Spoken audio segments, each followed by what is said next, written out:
still watching The Breakfast Show, and from the very first season of the Cannes Film Festival in 1946, many Egyptian films have been screened.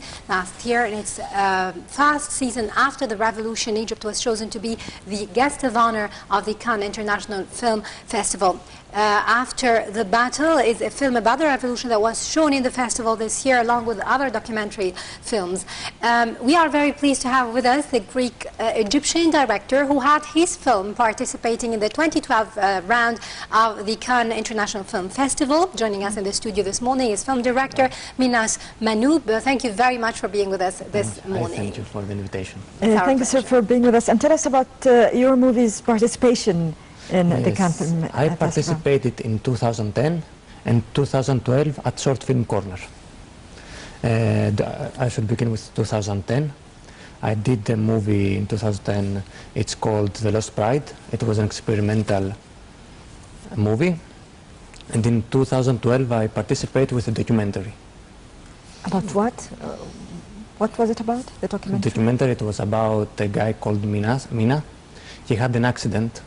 And beside his accident, after his accident, he had some problem with health problems, and but he still believes in God, that God still is with him. So it was not related to the events of the revolution here taking place in Egypt? No, it didn't have nothing to do with the revolution, no. He just broke his neck, Minas, and he tells us a story in the documentary, how he lives his life with his family.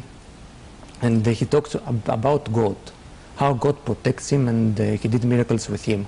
And that is a very interesting idea, the idea of the miracles in the 21st century. Tell us, how did you express that in your film, A Joyful Thank You? How do I express it? When the first time I saw Mina, I sit with him, I talked with him. It is not a fiction, it's a real man. It's a person... Yes, it's a documentary. Documentary about a real life story. It's a real life story. It's a real life story. Okay. So when the first time I saw him, I sat with him, I talked with him. So I felt inside him that God is with him. So the miracle is like, because his neck is broke, and he left with disability. He can't walk very well. His neck is always like this. But he still believes that miracles happens to him. He don't have any problem that he's like this. He believes in God he believes in God, and he's happy with his life. He's happy with his life. He has, of course, his brother and his mother help him, but he's happy with his life. And this is a very interesting aspect, because usually people, when they get any kind of stroke in life, they get depressed and feel like this is the end of it. They're chasing about money, shoes, clothes, but this guy, he seeks only God. He just say, I pray to the God and everything will be fine. And I know it, he told me. And has there been changes in his life thanks to this faith in God? Yeah, he said to me about some miracles that happened to him, because he had to do a surgery. And the doctor said if he do the surgery, he may die. But he didn't. So this is a miracle for him. And again, he had still some disabilities. And this is like a miracle for him. Okay. So the movie participated in the Cannes International Film Festival in the short film corner. It did not compete in any of the competitions. No. Short film corner is another section that when you participate there, or many company production or TV channels around the world, they watch it. And if they like it, they buy it from you. And was it bought by any production company? Right now, no. Until now, no. But I speak like with some TV channels from France, but still we don't have any results. Still any results. So what about your first movie in 2010, The Lost Pride? 2010 I did it in England. So it's like an experimental drama movie. So I wanted to experiment with the camera, with the script. So it's like, so if you want to see it, you have to be alone, because it needs clear mind. It's because I played with the camera. And so the story is like an award-winning poet named Jean. After he takes his award, he becomes mentally ill. So because he had some problem with his girlfriend, with the people around him, So in the end, what happens, it's like he had some problem with his father, because the moment he takes the award, his father dies. his father dies. So, and his father didn't see him that he took the award. And this is the story about it's the relations between his father, his girlfriend, and the things that we want to say to the people that we love. And and sometimes we don't tell them, and it's too late. And there was something about a recurring dream that came to that man, Joan, and that kind of explained to the audience why he had this change of attitude. Can you give us a little bit more information about that? Yeah, it's what happened. He had like many fights with his father. He had many fights with his father. His father didn't, he believes in his talent. And he took the award. The moment he took the award, this moment his father died. He didn't saw him on the TV. So it's because he couldn't have time to prove to his father that he was wrong about him. And that's why he changed his attitude with others? Yes, because he was like, he wanted his father to say that he succeeded. He wanted to say his father, besides, even if he had his fights with his father, he loved his father, but he never said to him, I love you. And he wanted to prove to him. And he didn't prove to him, so this like, he became mentally ill, a little bit crazy. Okay. Sir, from the two movies or short movies you talked about and the documentary you talked about, I felt that you're very much concerned with personal experience, lessons from life, human relations and faith, basically. Unlike this year, the Egyptian movie After the Battle, or Bad al-Maraka, participated in Cannes International Film Festival. It was related to events that have been taking place here in Egypt, or an incident that took place in Egypt last year during the revolution.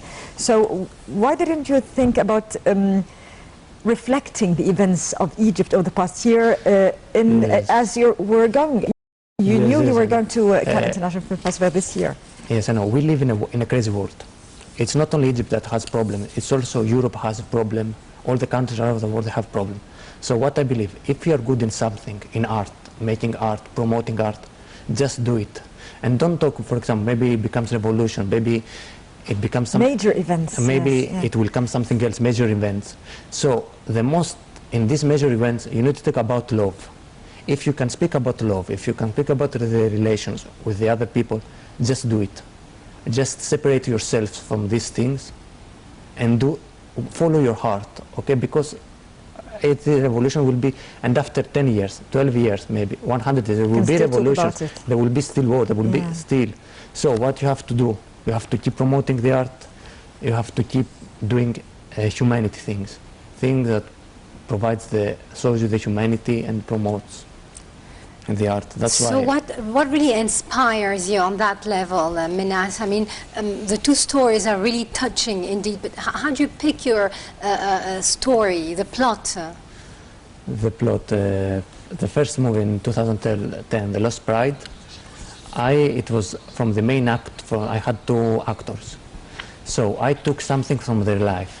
I took clear stories from their life, and I took a story from my life, and I combined them to one story. So the second one, in 2012, what I did it with Emisat Productions.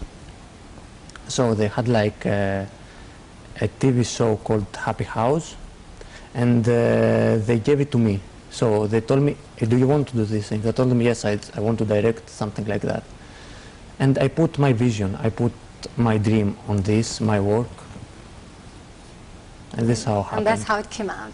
Yeah. How is your dual cultural background impacting or affecting your choice of the subject that you want to reflect in your movies, and the way you look at these cultural differences? In your movies, of course. In the country. In every country they think it's different, the cultures, but it's not so different. When you talk about feelings, about how the human relations, it's not different. I believe it's the same, because all the humans rather they want love, they want happiness, so it's the same.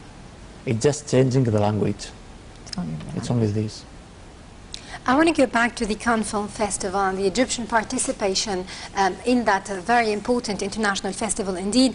I know you haven't been there last year in 2011, but of course you've heard about the After the Battle or Ba'd al-Ma'araka film of director Yusri Nasrallah. Yes, indeed. of course. Maybe not so many people here in Egypt have heard about this film that came as a reference to the camel battle, known in the media as so, موقعة الجمل. So can you tell us a little bit about it and how it was received there in Cannes as well? It's a very good movie. Okay, it just got nominated. Maybe he didn't took an award, but it was nominated. And only that it was nominated, it's something really important from all the world. I heard like the reviews from many countries, from America, in Europe, in England, France. He took good reviews, this movie. So the story is like very good, like talking about after the revolution, how the people they live, the problem they experience. So this is like, it's everybody have to see it. Were there humanitarian stories touching on people's lives? Yes, of course, yes. After, for example, it's like the family, as I heard, because I haven't seen all of it, I've seen the little parts. Like it's the main character who has his family, but after the revolution he don't have a job, and he has like to bring food for his family. And we see his stories. When we see his story. His struggle in life. Okay.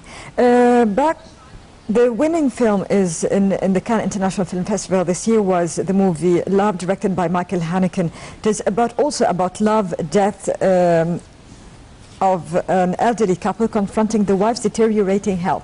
Do you think that the topic or theme was similar to your philosophy in picking up the subject for your movies? It's also centered about human relations, innermost feelings, love, death, life. It's very much related to the ideas you have in mind.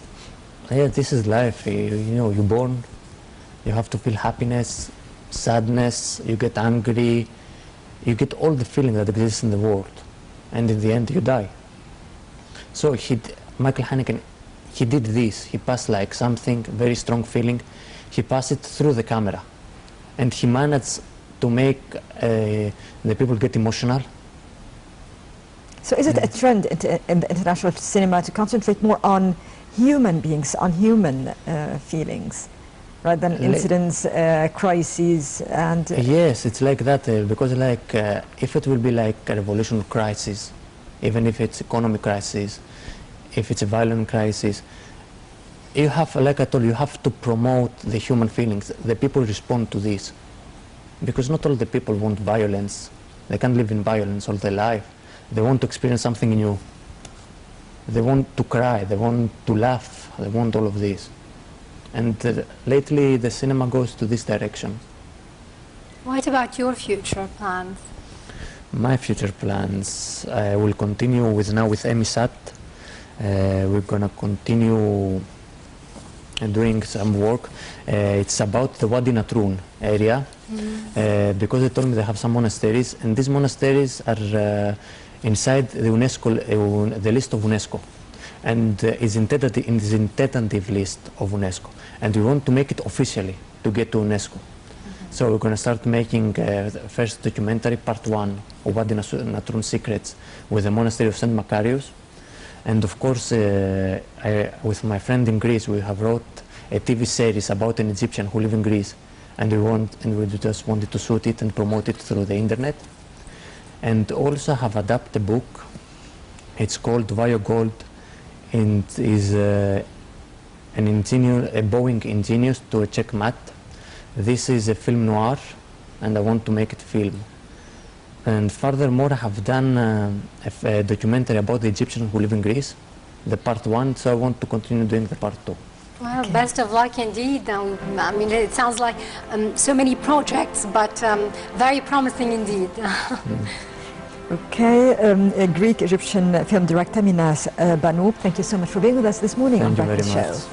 Thank you very much, and unfortunately running out of time. This is all for this edition of the Breakfast Show, and many thanks to you, Hind. Thank you, Maisa, and don't forget to join us tomorrow for another edition of Breakfast Show at 8:30 a.m.